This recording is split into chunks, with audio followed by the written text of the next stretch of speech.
மொய்தாரணிகுழல் வள்ளியை வேட்டவன் முத்தமிழால்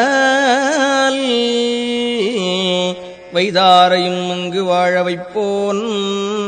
வெய்ய வாரணம் போல் கைதான் 20 தலைபத்தும் கத்தரிக்க எய்தான் மருகன் உமையாள் பயந்த இளஞ்சியமே. பொருள்: வண்டுகள் வைக்கும் பூமாலைகளை சூடியுள்ள கூந்தலையுடைய வள்ளியம்மையை மணம் செய்து கொண்டவரும் இயலிசை நாடகம் எனப்படும் 3 வகையான செந்தமிழால் வசை சொல்லியவரையும் அவ்விடத்திலேயே இன்ப வாழ்வில் இனிது திளைக்குமாறு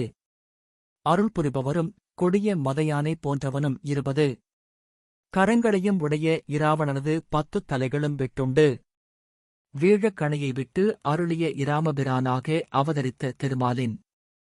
திருமருகரும் உமாதேவியார் பெற்றருளிய சரவணபவரகிய திருமுருகப் பெருமானே.